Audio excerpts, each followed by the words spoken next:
कब करना है।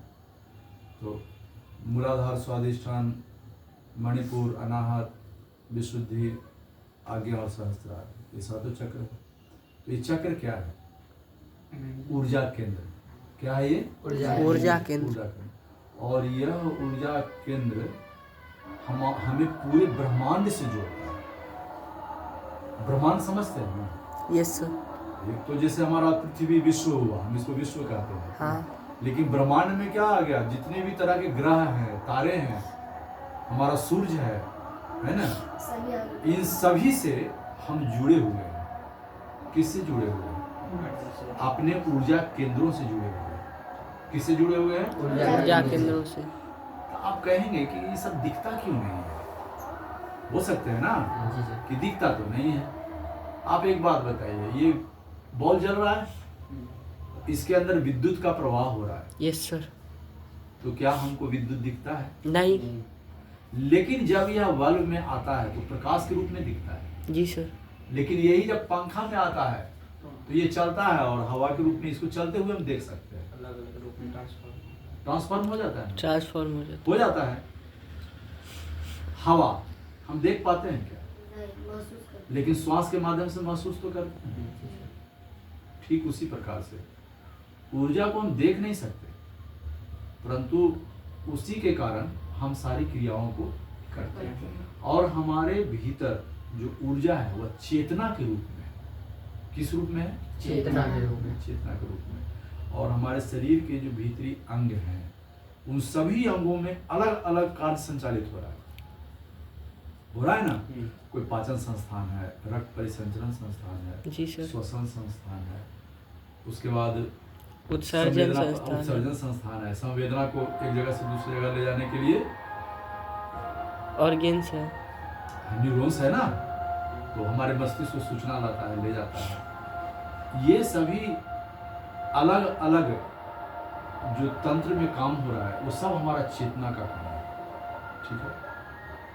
तो शरीर में चेतना, वही ऊर्जा चेतना के रूप में काम कर रहा है। जब हम भूत शुद्धि क्रिया करते हैं, जी सर, तो हम करते क्या हैं? कल हमने इस पर हमने चर्चा किया था।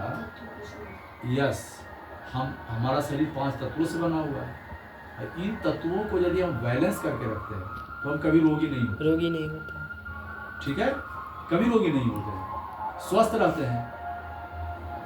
और जब अपने मन को अलग अलग ऊर्जा केंद्रों पर हम ले जाते हैं, हमने पहले कहा था, यहाँ हम बात छोड़े थे, फिर से यहाँ पर हम आए, हमने ये कहा था कि हमारा मन जहाँ जहाँ जाता है हमारी ऊर्जा वही काम करती है। यानी हम अपनी ऊर्जा का खपत अपने मन को जहाँ ले जाते हैं वहीं पे होता है। मन अर्थात विचार। मन अर्थात विचार। इस बात को ध्यान में रखिएगा। हम पहले इस बात को बताएं, मन क्या है? विचार है। विचार ही मन है। तो जहां जहां जिस विषय पर हमारा विचार होता है हमारी ऊर्जा वहीं पे काम करती है। आप चलते चलते यदि मान लिया भौतिक का एक चैप्टर उठा लीजिए, विद्युत धारा, और आप साइकिल चला रहे हैं या पैदल चल रहे हैं और विद्युत धारा के चैप्टर का एक एक पॉइंट्स आप दिमाग में लाना शुरू कर दें, इसका मतलब है कि आपकी ऊर्जा उस चैप्टर के कंटेंट पर जाके अटक गई है।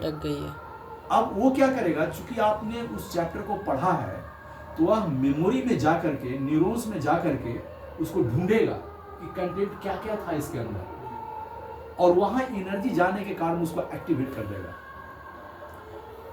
रखा हुआ है ना मेमोरी, उसके अंदर है, चूंकि हम उस पर ध्यान नहीं दिए तो एक्टिवेट नहीं है, तो वो क्या करेगा, उसको एक्टिवेट करेगा और आपको आंसर निकलना स्टार्ट हो जाएगा, रीमेमोराइज कर देगा, आपको पुनः उस चीज को याद दिला देगा। यह कैसे हुआ?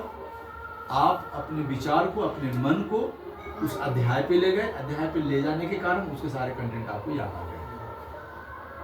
तो जहां जहां आपका मन जाता है ऊर्जा वहीं वहीं काम करती है।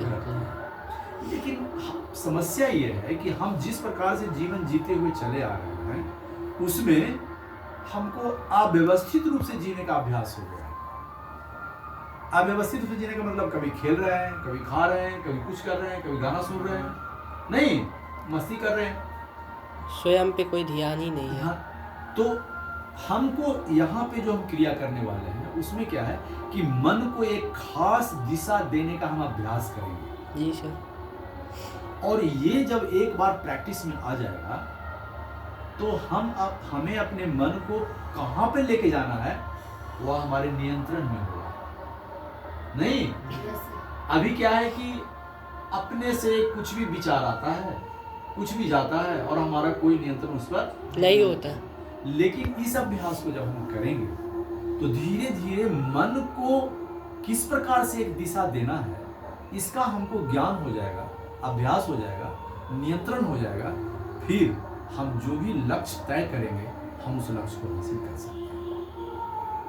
यानी लक्ष्य को हासिल करने के लिए हमको अपने मन को नियंत्रित करना करेगा आवश्यक है, तभी हम अपने लक्ष्य को हासिल कर सकते हैं।